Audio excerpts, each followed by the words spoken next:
Namaskar dosto, welcome to my channel. Friends, if you have not yet subscribed to my channel, please subscribe and click the bell icon for getting regular notifications. This is a pre-market report video for 22 December 2025, that is for Monday.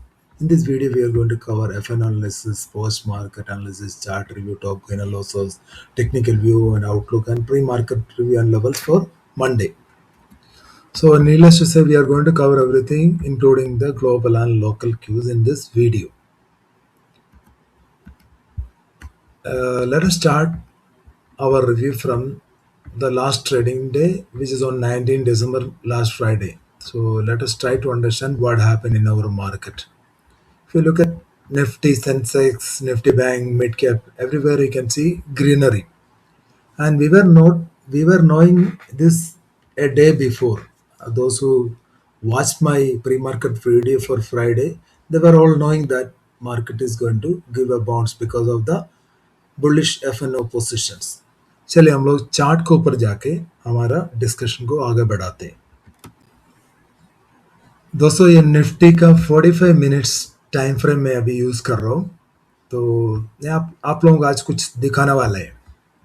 तो आप देख सकते हैं पिछले 2-3 हफ्ते से market down trend में जा रहा था. तो एक क्लियरली आपको दिख रहा था. तो मैं आपको एक पैरेलल चैनल अभी बना के दिखाता हूँ. ये देख लो, ये पैरेलल चैनल अब देख लो. तो ये रहा 12 दिसंबर से ये नीचे का ट्रेंड लाइन पकड़ते जा रहा था. जैसे ही ऊपर आ रहा था, ट्रेंड लाइन के ऊपर आ रहा था, पास आ रहा था, वहाँ से सेलिंग प्रेशर. तो वैसे करते करते फाइनली क्या हुआ, ये चैनल को मार्केट ने तोड़ने में कामयाब रह गया और ऊपर क्लोज करने में भी कामयाब रह गया. तो अब क्या है, ये चैनल का कोई इम्पोर्टेंस अभी है नहीं. जब तक 25,870 के नीचे और भी नीचे 850, जब तक 25,850 के नीचे अब ये मार्केट नहीं जाते, तब तक ये चैनल का कोई मतलब है नहीं अभी. और रहा बात अभी नया क्या हुआ, इसमें एक नया चैनल फॉर्म होना शुरू हुआ. अब देख सकते हैं, चाहे तो आप अपना चार्ट में ये चैनल बना देना, तो ये आपको मदद करेगा. अब ये चैनल के अभी बनना शुरू के बनने से पहले मैं आपको बता रहा हूँ ये चैनल का स्ट्रक्चर ऐसे होने वाला है. तो इसका मतलब है हमें एक ATH देख सकते हैं नियर टाइम में. अभी जो मार्केट ने ATH बनाया 26,325 का, हो सकते हैं मार्केट 26,500 और उसको भी ऊपर जा सकते हैं. ये सीन ऐसे बन रहे हैं. तो चार्ट ट्रेडिंग का ये फायदा दोस्तों, अभी क्या है, ये जस्ट बनना शुरू है. लेकिन अभी मैं आप लोगों को अभी से बता रहा हूँ ये फॉर्मेशन ऐसे होने वाला है. तो मंडे के लिए आपको क्या करना है, जब तक मार्केट 25,900 के ऊपर है, आप इसको शॉर्ट करना अवॉइड ही करना है, ठीक है. जब तक ये ट्रेंड लाइन में ये बना रहता है, तो ये ट्रेंड लाइन और बढ़ जाएगा. अभी ये बनना शुरू हुआ है, तो आगे जाके थोड़ा ऐसे हो जाएगा, थोड़ा और वाइडन हो जाएगा. तो फर्स्ट में मुझे ऐसे दिख रहा है कि एक बार है 2560 का पास हल्का सा एक रिट्रेसमेंट दे के यहाँ से सीधे ऊपर जा सकते हैं. तो देखते रहना मंडे के लिए. तो मंडे के लिए लेवल मैं आपको बता रहा हूँ, जब तक ये 25,950 के नीचे नहीं जाते शॉर्ट नहीं कर सकते. स्कैल्पिंग शॉर्ट वगैरह छोटा मोटा 10-15 पॉइंट के लिए कर सकते हैं. और लॉन्ग के लिए 26,000 के ऊपर ही आप लॉन्ग कर सकते हैं. लेकिन क्या मुझे लग रहा है अभी गिफ्ट निफ्टी वगैरह को देखे ये अच्छा खासा गैप अप हो जाएगा. तो इसका मतलब है 2660 के पास 60, जैसे अगर मान लो कोई भी डिप 2660 तक आते, अब इसको बाइंग के नजरिए में कंसिडर कर लेना. तो ये ट्रेंड लाइन वगैरह आप अपना चार्ट में बना लेना. और चाहे तो आप EMA भी लगा के देखिए. EMA कहाँ है, बहुत ही नीचे चले गए. जब तक कि 20 EMA के ऊपर है मार्केट, इसको शॉर्ट ही नहीं करना. चलिए हम लोग बैंक निफ्टी के ऊपर चलते हैं. बैंक निफ्टी में if you look at bank Nifty में ज़्यादा मोमेंटम आया ही नहीं. ये रुपये का वीकनेस के कारण है. लेकिन एक अच्छा बात है कि मार्केट क्लोज होते होते रुपये में थोड़ा स्ट्रेंथ आ गया. तो इसका मतलब है बैंक निफ्टी में जो शुरू का वॉलेटिलिटी के बाद अच्छा खासा मोमेंटम आ सकते हैं. मेरे हिसाब से 59,500 का तक बैंक निफ्टी मंडे को जा सकते हैं. तो बैंक निफ्टी में शॉर्ट अवॉइड ही करना ठीक है मंडे के लिए. अगर किसी को शॉर्ट करना है 59,000 के नीचे शॉर्ट करना है लॉन्ग के लिए 59,150 के ऊपर लॉन्ग कर लेना। सेंसेक्स में आप लोग देखेगा तो सेंसेक्स भी बुलिश मूवमेंट में लास्ट में थोड़ा सा टिप आया, लेकिन इसको अब नहीं करना। और एक बार सेंसेक्स 85,000 के ऊपर चलना शुरू कर दिया तो आप क्या करना है, अब इसको लॉन्ग के लिए ही सोच लेना, शॉर्ट के बारे में सोचना ही नहीं है। तो आपको अच्छा खासा मूव मिल सकते हैं, इवन 85,500 तक मिल सकते हैं। अगर शॉर्ट करना है आपको 84,900 के नीचे ही आप इसको शॉर्टिंग के लिए सोच लेना। मिड कैप निफ्टी में हम लोग देखें तो मिड कैप निफ्टी अच्छा खासा बुलिश मूवमेंट में चल रहा है। मैं इसको 5 मिनट्स टाइम फ्रेम में आपको दिखाता हूँ। ये देखो, जब तक मिड कैप निफ्टी ये 20 EMA के नीचे नहीं आते आप इसको शॉर्ट नहीं करना। अब ये this is the best index for longs. जब तक ये 20 EMA तोड़ते नहीं है इसमें लॉन्ग करते जा सकते हैं बाय ऑन डिप्स का स्ट्रेटेजी में। अगर एक बार 20 EMA तोड़ दे तो इसमें लॉन्ग नहीं करना। और मंडे के लिए गए 3900 के ऊपर आप बिंदास इसमें लॉन्ग जा सकते हैं, 14,000 तक टारगेट मिल सकते हैं। तो इंडिया विक्स में हम लोग देख लेते हैं।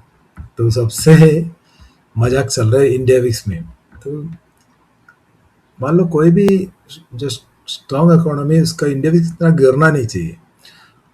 हमारा ट्रेड अनसर्टनिटी अभी भी जारी है, तो टैरिफ अनसर्टनिटी भी है, तो इसके जरिए ये होना चाहिए था करीब 12-13 के पास ये, लेकिन ये 9.5 तक आ गया।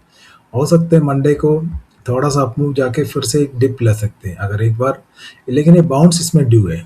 ये बाउंस से क्या हो सकते हैं, जो सेलर है उनके लिए परेशानी हम बढ़ जाते हैं।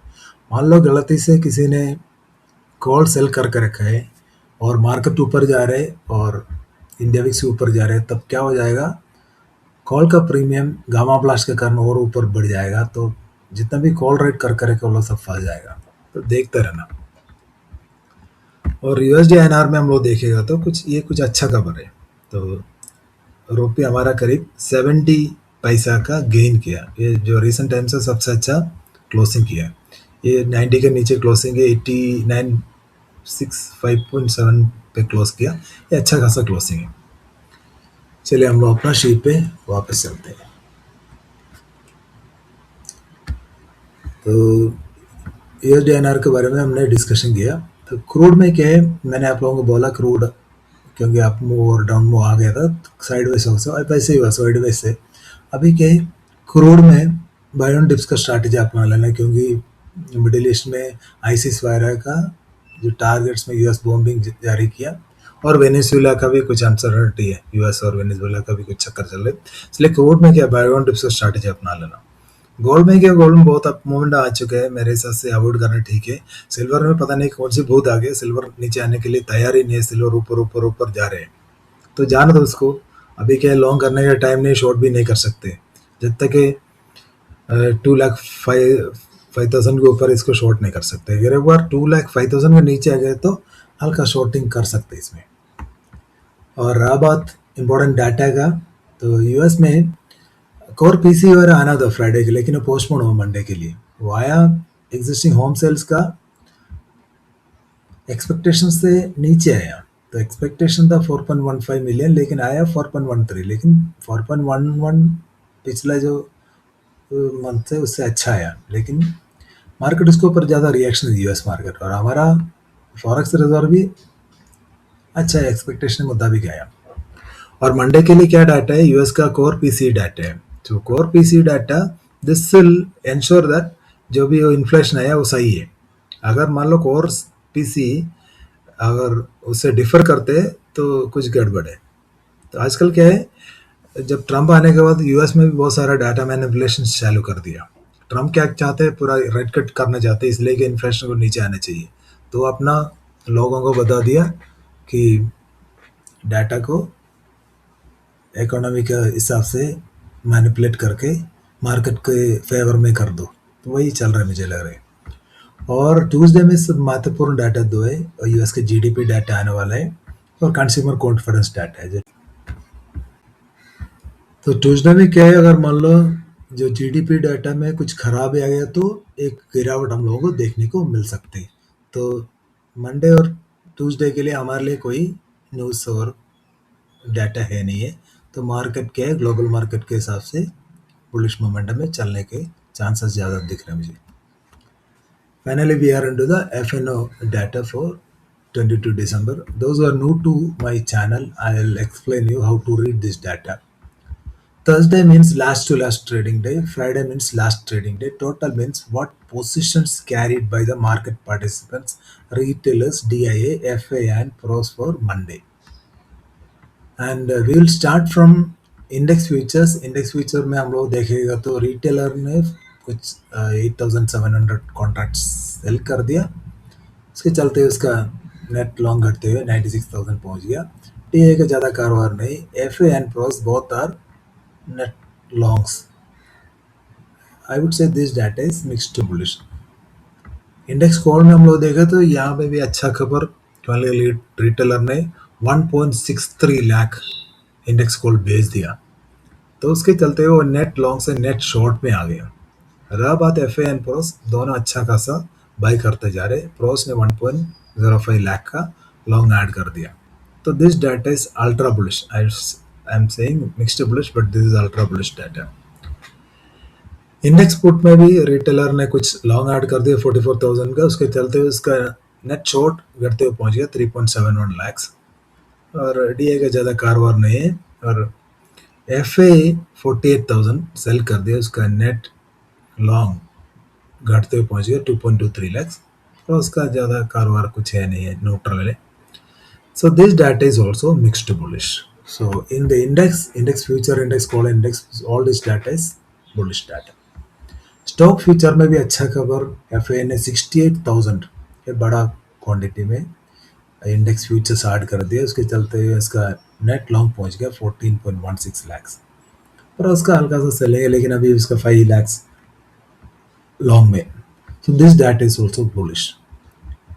स्टॉक कॉल में फाइनल रिटेलर 1.13 लाख शॉर्ट कर दिया कॉल, स्टॉक कॉल को. तो उसके चलते उसका नेट लॉन्ग घटते हुए पहुंच गया 9.9 lakhs. And pros purchase 1.17 lakh on the long side. F A का ज़्यादा कारोबार नहीं. This data is also mixed bullish. Stock put में भी रिटेलर ऑलमोस्ट 60,000 लॉन्ग ऐड कर दिया.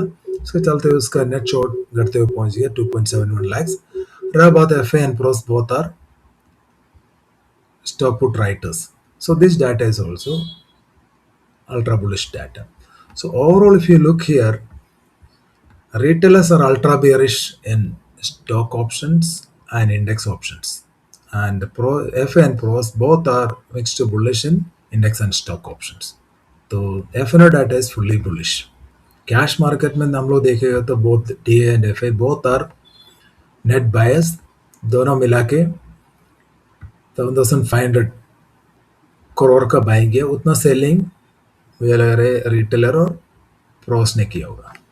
दोस्तों, बहुत लोगों का कन्फ्यूजन रहते हैं जो एफ एन ओ डाटा के ऊपर. कई लोग सोचते हैं कि रिटेलर डेली कमा के जाते हैं, रिटेलर का पोजीशन. मैं आप लोगों को आज कुछ चीज़ बताना चाहता हूँ, 1-2 मिनट में लेके आप लोगों को एक्सप्लेन करना चाहता हूँ. आपके लिए मदद हो जाएगा. क्या हो जाते हैं, रिटेलर हमेशा आउट ऑफ द मनी, चाहे वो पुट बाई करेगा या कॉल बाई करेगा, out of the money by करते हैं. तो यही है, उनके साथ चलते हैं. तो मैं आप लोगों को लाइव डाटा में आप लोगों को लेके जाके मैं आपको बताता हूँ. इन निफ्टी के ऑप्शन चेन है, तो हम लोगों को पता है निफ्टी 25,966 के पास क्लोज हुआ है. तो that means 26,950 in the money option है. तो मैंने आप लोगों को बताया रिटेलर यूजुअली बाई करते हैं 26,300, 26,350, 400, 450, इवन 26,500 का कॉल वो लोग बाई करते हैं. हमको पता है मार्केट 150 पॉइंट्स ऊपर बंद हुआ. तो आप देखो कॉल का प्रीमियम, जैसे देखो 26,300 का रिटेल बहुत बड़ा क्वांटिटी में 26,300 बाई करके रखा है. तो आप देखो कितना प्रीमियम बढ़ गया. ये 1.4 प्रीमियम घटा है, तो प्रीमियम कुछ बढ़ा ही नहीं है. तो अभी लास्ट प्राइस चल रहा है 26,200 का. कितना चल रहा है? 26,200 का भी 12 चल रहा है. और ये देखो 26,300 का 4.5. तो इसमें 1.5 रुपीज़ घटा है. बढ़ा ही नहीं, एक एक जगह पे देखो 26,300 से आप ऊपर देखो, एक जगह पे प्रीमियम बढ़ा ही नहीं है। तो रिटेलर ये जो 26,300 400 500 ये सब कॉल बाय करके कोई फायदा होने वाला है नहीं। अभी क्या है, एक्सपायरी के लिए 2 ही दिन बचा है। मान लो मार्केट 200 पॉइंट ऊपर आ भी गया, ये सारे जितना भी 400 26 400 500 इन सब का प्रीमियम बढ़ने वाला है नहीं। हो सकता है 1-2 रुपये बढ़ेगा, उसमें कुछ फायदा होने वाला है नहीं। तो हमेशा ही क्या है, जब भी हम लोग ऑप्शन बाई करते हैं तो कहाँ आपको बाई करना चाहिए, कौन सी स्ट्राइक प्राइस को बाई करना चाहिए, मैं इसके ऊपर एक आप लोगों को आज शाम को एक वीडियो बना दूंगा, आपको कल तक वो वीडियो मिल जाएगा, तो वो आप देख लेना। तो इसलिए क्या है, हर एक दिन में कितना पॉइंट के ऊपर स्ट्राइक को आप बाई कर सकते हैं और कितना स्ट्राइक के नीचे आप सेल कर सकते हैं, मैं आपको क्लियरली एक वीडियो में आपको बताऊंगा। इसलिए आप समझ ही होगा, मान लो रिटेलर कुछ बाई कर भी लिया, उनको कुछ फायदा होने वाला है नहीं, क्योंकि ओटीएम में far out of the money में मार्केट का मोमेंटम आने के बावजूद प्रीमियम डीके हो जाते हैं। तो मेरे हिसाब से आप लोग समझ गए होगा मैं क्या कहना चाहता हूँ। तो आगे से कोई बताने नहीं कि रिटेलर डेली कमा के जा रहे हैं। और जितना जो एक डिप आते हैं, चाहे रिटेलर हो क्या है, बड़े बड़े जो इंस्टीट्यूशन है अपना पोजीशन को क्लियर करते हैं, कौन 50-60 पॉइंट एक डिप में बैठे रहेगा। चलो, तो एक और बात है, ये जो डाटा आप लोग दिख रहे हैं, this is publish by NSE, ये मैं अपना मन से थोड़ी ना बना रहा हूँ ये सब डाटा। और एक और बात है, ये डाटा है लास्ट ट्रेडिंग डे का डाटा है, तो ज़रूरी नहीं है कि ये लोग इसमें बैठे रहेगा। बहुत लोगों का भ्रम है कि अगर मान लो एक बार ये पोजीशन बना ली उसमें ये लोग बैठे रहेगा। जो बड़े बड़े इंस्टीट्यूशन है जैसे एफ एंड प्रोस, उन लोगों का क्या है, अगर एक बार उनको अगर प्रॉफिट मिल गया वो सेकंड्स में अपना पोजीशन रिवर्स कर सकते हैं। रिटेलर खाली क्या उसमें बढ़ जाता है। रिटेलर क्या है, कोई यूनिटी नहीं है रिटेलर का। Retailer including me you everybody is retailer, हमारा कोई यूनिटी नहीं, हम अपना मनमर्जी से करते हैं। लेकिन क्या है, ये लोग सिस्टमैटिक वेरी प्लान्ड वे में ये लोग पोजीशंस लेते हैं। तो इनके लिए क्या, अपना पोजीशंस रिवर्स करने के लिए सेकंड्स लगते हैं। तो इसका मतलब ये थोड़ी नहीं कि ये सारे बुलिश डाटा है, मंडे से सुबह से शाम तक ये डाटा के ऊपर ये लोग बढ़ जाएगा। मंडे फ्रेश डाटा बन जाएगा तो उसी के मुताबिक मार्केट चलेगा। तो हो सकता है आप लोग समझ ही गए होगा। चलो, Let's quickly look at the top gainers. So top gainers में बहुत सारे स्टॉक्स आपको दिख रहे हैं। तो मंडे के लिए क्या करना है, जहाँ जहाँ वॉल्यूम स्टॉक्स आपको दिख रहे हैं, जैसे यहाँ देखो टाटा मोटर्स में दिख रहे हैं, पावर ग्रिड में, बहुत सारे स्टॉकों में जो हेवी वॉल्यूम, इन्फीबार में हेवी वॉल्यूम दिख रहे हैं। जहाँ जहाँ हेवी वॉल्यूम्स आपको दिख रहे हैं वहाँ पे क्या करना है, कोई भी डीप आता है तो उसको बाइंग नजर में कंसिडर कर लेना। लेकिन क्या, श्रीराम फाइनेंस को छोड़ देना आप, श्रीराम फाइनेंस को बाइंग एंड डिप्स का स्ट्रैटेजी अपना लेना। एक हो सकता है ऊपर जाएगा, लेकिन ये नीचे आने के चांसेस मुझे ज़्यादा दिख रहे हैं। तो शॉर्टिंग के लिए मैं आपको कुछ स्टॉक्स बता नहीं रहा हूँ, क्योंकि मंडे के मार्केट बुलिश मोमेंटम में रहेगा, शॉर्ट करके आप फंस जाएगा। और टॉप लॉस में हम लोग देखेगा तो ज़्यादा स्टॉक्स नहीं है।